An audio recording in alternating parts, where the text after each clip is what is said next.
Patient safety is a fundamental healthcare discipline to deliver quality essential health services that do not bring harm to the patient.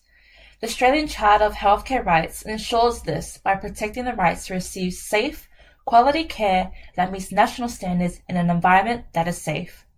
Queensland Ambulance Service is a supporter of the Charter and holds the strong value of ensuring the safety of patients in a pre-hospital setting. However, what happens when a health practitioner does not uphold these rights to act in the best interests of the patients? The registrant is a Polish-trained paramedic working with Queensland Ambulance Service. QAS have notified the Australian Health Practitioner Regulation Agency on issues relating to the individual's conduct and practice. There is concern that they have placed the public at risk of harm because they have practiced the profession in a way that constitutes a significant departure from accepted professional standards.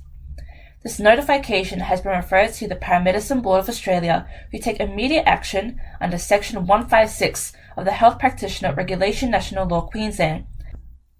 The nature of the issues raised provide the board a reasonable belief that the health practitioner has practiced in a way that constitutes professional misconduct.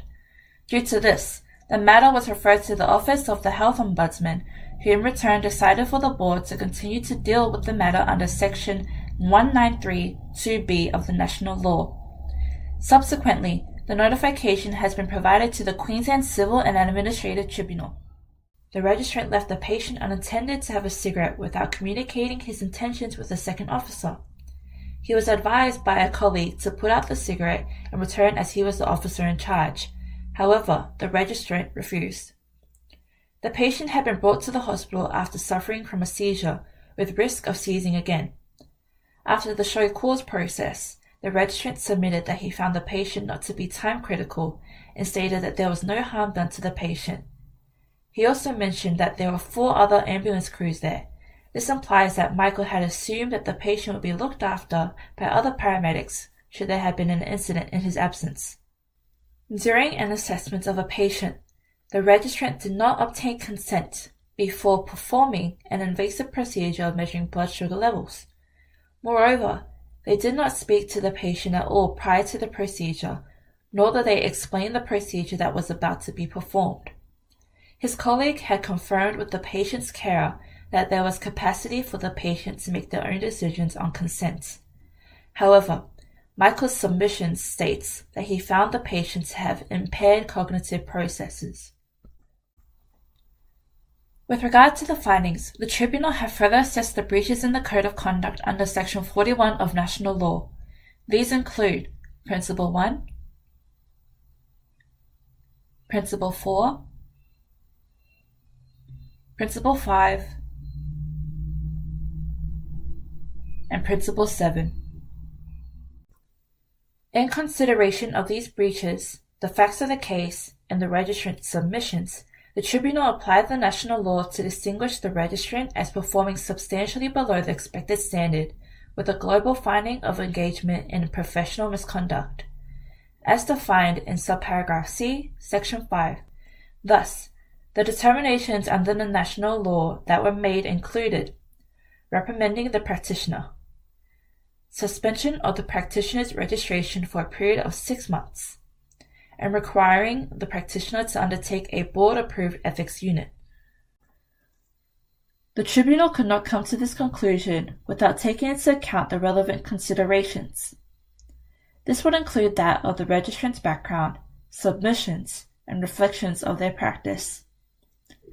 Ethics, within or outside of the workplace, can differ from place to place, person to person. As stated by ethics lecturer Dr. Bergland, duties, obligations, and values are all reflections of the expression of ethics. The Tribunal considered this in regard to the registrant's background of working as a paramedic in Poland, when no license is needed to practice. When Michael began practicing, he only had to complete 2 years of post-secondary school training and take a vocational examination within his program. The Australian Human Rights Commission Act 1986 protects employees from discrimination based on the national extraction, social origin, or nationality. This makes it illegal to punish the registrant for gaps in social and cultural knowledge due to differences in their cultural upbringing. However, It is noted that the registrant had completed a 4 to 6 week training program designed to bridge any potential gaps in their cultural knowledge. This suggests that these shortcomings are more likely due to incompetency rather than misunderstanding or a lack of training. In conjunction with evidence of the registrant's submissions, the lack of reflection and insight on their conduct suggests the likelihood of ongoing risk. Thus, to impose action lesser than that determined will not be in the best interest of the public. The tribunal aims for the registrant to use their time of suspension as an opportunity for reflection and remediation. The national law aims to ensure patient safety by instituting it into the objectives of the legislation. The specific objectives include Section 3(1)(a) and 3(c). Hence, when a health practitioner has drifted from the expected standard of care, the national law provides powers to APRA to impose action on the practitioner's registration, to which the determination is sanctioned with the primary purpose of protecting the public. Registration improves patient safety by providing assurance that standards are met and maintained by individuals who are registered as paramedics. When these standards are not met, notifications are made to APRA, who refer the matter to the Australian Paramedicine Board to investigate the conduct of the health practitioner.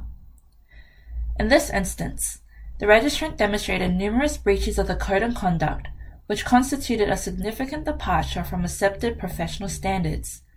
When considered together with the registrant's background, experience, and knowledge, APRA and the national boards acted in the best interest of the public by applying the appropriate disciplinary action from the determinations of the Queensland Civil and Administrative Tribunal.